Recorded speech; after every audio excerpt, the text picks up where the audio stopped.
열왕기상 22장 1절에서 12절까지의 말씀입니다. 아람과 이스라엘 사이에 전쟁이 없이 3년을 지내었더라. 제3년에 유다왕 여호사밧이 이스라엘 왕에게 내려가매 이스라엘 왕이 그 신복에게 이르되 길르앗 라못은 본래 우리의 것인 줄을 너희가 알지 못하느냐? 우리가 어찌 아람 왕의 손에서 취하지 아니하고 잠잠히 있으리요 하고 여호사밧에게 이르되 당신은 나와 함께 길르앗 라못으로 가서 싸우시겠느냐?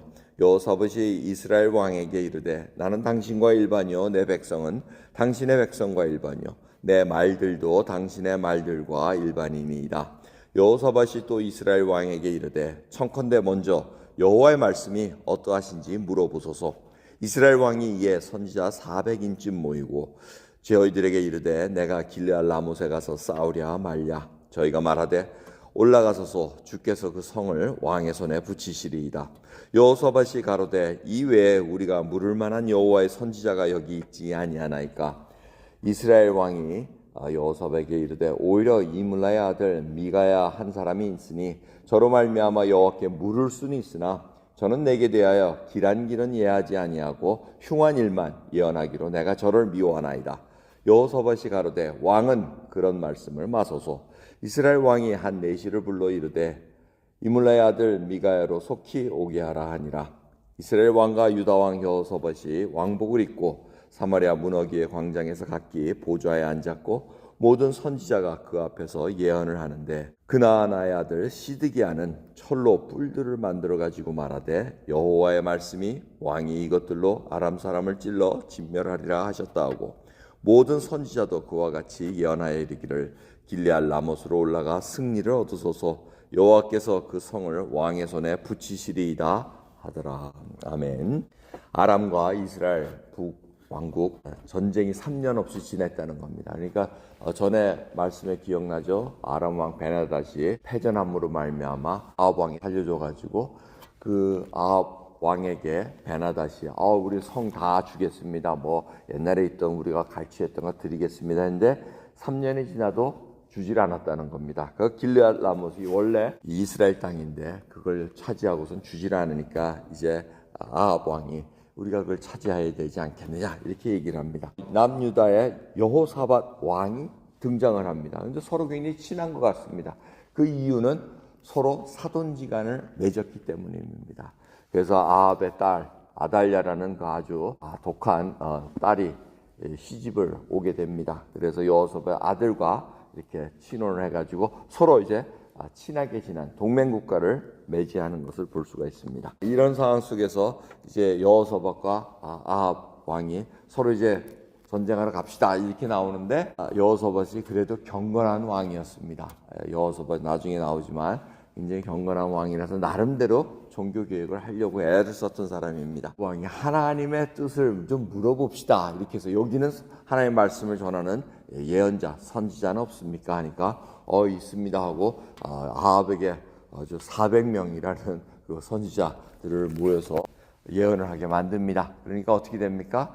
그 400명이 한결같이 길르앗 라못을 취하소서 이렇게 예언을 합니다. 근데 여호사밧이 그래도 좀 믿음이 있는 자라서 조금 이게 좀 석연치가 않습니다. 좀 이게 좀 이상하다. 그래서 혹시 다른 선지자는 없습니까 하니까 자기에게 좋지 못하게 하는 흉한 예언만 하는 미가야라는 선지자가 있는데 이거 들을 것도 없습니다. 이제 그렇게 얘기를 합니다. 그럴 때 8절에 여호사밧 왕이 뭐라 그럽니까? 왕은 그런 말씀을 마소서 하고 얘기합니다. 말씀을 보면은 400명 넘는 거기다 또 시드기야라는 이 거짓 선지자는 와가지고 철로 된 뿔을 가져와가지고 이걸로 하나님께서 이걸 다 칠 수 있도록 만들었습니다. 이 뿔이라는 것은 능력을 상징합니다. 그래서 그 능력으로 이제 이길 수 있다고 예언을 합니다. 자, 우리가 오늘 말씀을 통해서 살펴봐야 될 것은 우리가 듣고 싶어하는 말. 아합 왕은 듣고 싶어하는 말만 듣습니다. 그리고 그 자기 마음에 맞지 않으면 그냥 무시해버리고 자기 길을 가는 자입니다. 이것이 아합 왕의 특징이었습니다. 하지만 그 전장의 21장을 보면 나봇의 포도원을 탈취했을 때는 엘리야가 나타나가지고 하나님께서 그 재앙을 내린다를 얘기할 때 아합 왕은 또 회개를 합니다. 베옷을 입고 죄를 뒤집어 쓰고 천천히 아주 겸비한 모습을 하니까 하나님께서 그러면 아합은 또 용서해주고 그 당대에 재앙을 내리지 않고 그 다음 자녀 세대에 내리겠다고 이렇게 말씀을 하십니다. 이 아합은 참 속을 모르는 사람입니다. 자기 편한 대로 그리고 자기에게 이게 당장 어떤 재난이 올 것 같으면 또 겸비한 모습을 취하고 아주 알 수 없는 그런 행동을 합니다. 결국은 마이웨이 간다는 겁니다. 자기가 원하는 길로 하나님께서 자기 원하는 말씀 주시면 그거를 취하고 듣기 싫으면 무시하고 가는 그러한 길을 걸어갔다는 것입니다. 하지만 중요한 것은 여호소밧이 그래도 하나님의 뜻을 묻는 것입니다.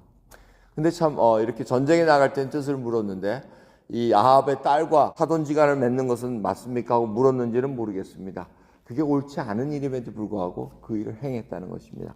그러니까 저희들이 생각해야 될 것은 하나님의 뜻을 그냥 어떤 때는 묻고 어떤 때는 안 묻고 이런 상황이 아니라는 겁니다. 항상 예수 그리스도와 연합된 하나님의 백성들은 항상 하나님의 뜻을 물어야 된다는 것입니다. 항상 기뻐하고 항상 감사하고 범사에 감사하고 항상 쉬지 말고 기도하는 이것이 정말 하나님 앞에 뜻을 계속 물어봐야 되는 그런 상황이라는 것을 우리가 알려주고 있습니다. 여러분 오늘도 하나님의 뜻을 구하기를 원합니다. 작은 결정일지라도 정말 하나님께 감사 먼저 드리고 하나님께 뜻을 묻고 정말 하나님 모든 것을 하나님의 그 결정에 맡깁니다. 도와주옵소서라는 그 겸비한 모습으로 오늘도 하루를 시작하고 하루를 마칠 수 있는 귀한 저희 발걸음 되기를 간절히 바랍니다. 기도하겠습니다. 감사합니다. 오늘도 귀한 새벽을 허락하시고 하나님의 뜻을 물을 수 있는 귀한 생명 주신 것 감사합니다. 아버지 저희가 듣고자 하는 그런 음성만 듣는 것이 아니라 정말 주님 때로는 잘라내야 되고 때로는 돌이켜야 되고 그 하나하나가 아플지라도 하나님께서 생명을 살리기 위해 주시는 말씀인 것을 알기에 회개케 하옵시고 하나님의 뜻에 맞는 백성으로 살아갈 수 있도록 오늘도 족한 은혜 부어주옵소서. 감사드리며 예수 그리스도의 이름으로 기도드리옵나이다. 아멘.